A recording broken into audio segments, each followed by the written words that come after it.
La voz es una de las formas más completas a través de las cuales el ser humano puede expresar su efectividad y sensibilidad.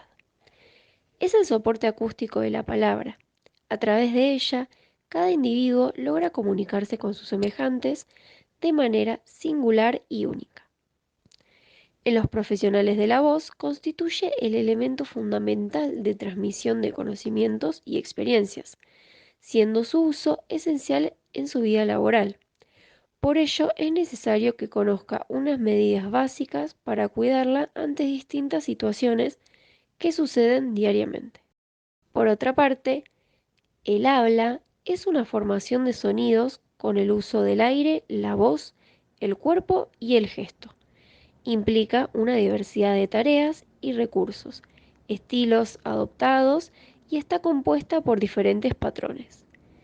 Es el resultado de una compleja relación de procesos que permite a una persona utilizar los códigos y reglas propias de su lengua. El profesional de la voz. Los profesionales de la voz son todas aquellas personas que tienen la voz como herramienta de trabajo y como medio principal para la ejecución de su actividad laboral. Por ejemplo, los docentes como Juan son profesionales de la voz. Los docentes generalmente hacen un uso prolongado e intenso de la voz, lo cual trae como resultado un abuso y mal uso vocal, y por ello son más propensos a padecer de disfonías profesionales. Esto se debe a factores como el excesivo número de alumnos y horas de clases, condiciones acústicas desfavorables, hábitos tóxicos y patologías orgánicas que agravan las disfonías. Además, si el docente no puede cumplir con su labor debido a afecciones de la voz, no solo tiene repercusiones psicosocioeconómicas para él, sino que también afecta al alumno en el proceso educativo. ¿Cómo reconozco que estoy haciendo un abuso o mal uso de mi voz? Para reconocer un abuso o mal uso de la voz, primero debemos saber cómo es una voz sana. Una voz sana es aquella que no tiene alterada ninguna de las cualidades distintivas: altura, intensidad, resonancia y timbre. ¿Cómo puedo reconocer esas cualidades? Las cualidades de la voz son la altura, la cual se refiere a si es agudo o grave; la intensidad, cuando un sonido es fuerte o débil; la resonancia es la amplificación de un sonido, la fuerza; el timbre es la cualidad que marca la identidad de la voz. ¿Y cuál es la diferencia? Las conductas de abuso vocal son todos los comportamientos vocales donde se utilizan excesivamente conductas no fonatorias, que se relacionan con una inadecuada higiene de la voz, ocasionando un trauma en las cuerdas vocales. Por ejemplo, gritar, hablar excesivamente, forzar la voz, carraspear o toser de manera constante, hablar en ambientes ruidosos, hablar mucho al estar congestionado. Por otro lado, el mal uso vocal es un uso inapropiado del tono y de la intensidad de la voz. Por ejemplo, elevar la voz sobre el ambiente ruidoso o la falta de educación vocal. En tu caso, Juan, al ser docente, podés sentir la voz cansada, la garganta seca o sentir que tu voz no es la misma al comienzo que al final del día. Todos estos síntomas pueden llevar a una disfonía. ¿Qué es una disfonía? Una disfonía es la pérdida del timbre normal de la voz, a la que se le añaden otras cualidades como la intensidad y el tono.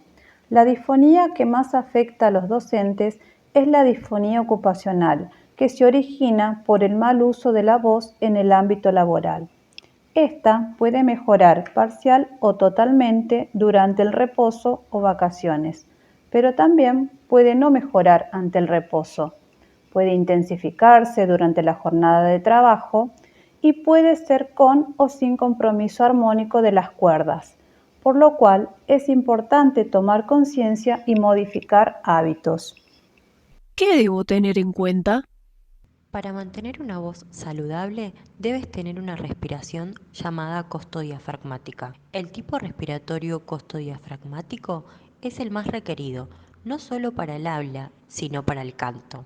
Es la respiración utilizada con mayor frecuencia en rehabilitación vocal, en la que interviene la zona costal inferior y el diafragma, que es el músculo inspiratorio por excelencia. Recibe este nombre debido a que, en primer lugar, notamos cómo nuestras costillas flotantes se abren al inspirar. Es como si tuviera un cinturón puesto a la altura de las costillas y al inspirar quisiera abrirlo. La respiración costodiafragmática es la más efectiva porque favorece la coordinación fonorrespiratoria, voz-respiración y la capacidad de regular la presión subglótica durante la fonación, para evitar el aumento de fuerza de cierre de las cuerdas vocales. ¿Es importante mi postura? Una mala postura afectará la emisión de la voz. Mantener una postura relajada y la cabeza erguida ayudará a dirigirla de mejor manera. El secreto está en tener un buen apoyo a nivel del vientre e involucrar todo el cuerpo para sacar la voz. La postura corporal es un elemento clave para su proyección. Generalmente, la voz se proyecta mejor estando de pie que cuando se está sentado o si se está inclinado, doblado o sentado de forma incorrecta. Una mala postura afectará la emisión. Mantener una postura relajada y la cabeza erguida ayudará a dirigirla de mejor manera. La voz y la relajación es una terapia que apunta a disminuir la excesiva e innecesaria tensión muscular durante la fonación. Se suelen usar técnicas de relajación a través del movimiento de las zonas vinculadas a la fonación. El objetivo es lograr el tono muscular óptimo. Para impostar la voz, el aire debe tener un firme apoyo en el diafragma y en los resonadores. Y por último, debes saber proyectar tu voz hacia afuera. ¿Qué profesional puede ayudarme a prevenir los problemas de la voz?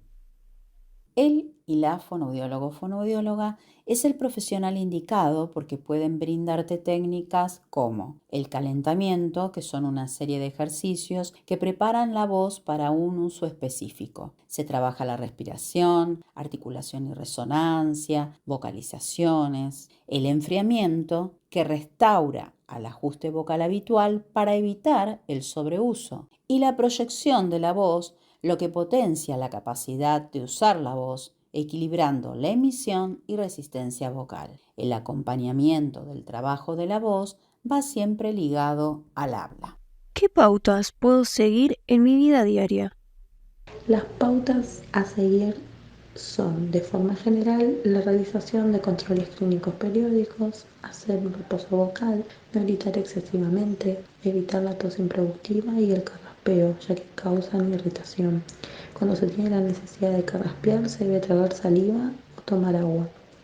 Evitar consumir algunos medicamentos, como por ejemplo los que tienen componentes antihistamínicos. Evitar las bebidas alcohólicas, no fumar, ingerir 2 litros de agua por día, evitar el café y el té y evitar los alimentos muy condimentados. Conductas que debemos revisar y adaptar. Masticar lentamente, ingerir pausadamente, beber moderadamente al finalizar las comidas, evitar hablar mientras se mastica, dejar un tiempo entre la digestión y el uso profesional de la voz, evitar cambios bruscos de temperatura, mantener el cuerpo libre para acompañar espontáneamente el discurso, sin movimientos excesivos ni rigidez. Utilizar otros recursos no vocales para llamar la atención de los niños durante las clases. Economizar el uso de la voz. No querer ganarle al ruido ambiente con la voz. El shh puede llevar a una forzada producción de la voz y esto puede provocar daños en el tracto vocal. En todo esto, consultar con un profesional. Gracias por tanta información. Había muchas cosas que no sabía. Por nada. Para esto estamos acá. Y no te olvides, tu voz, tu identidad. Cuídala.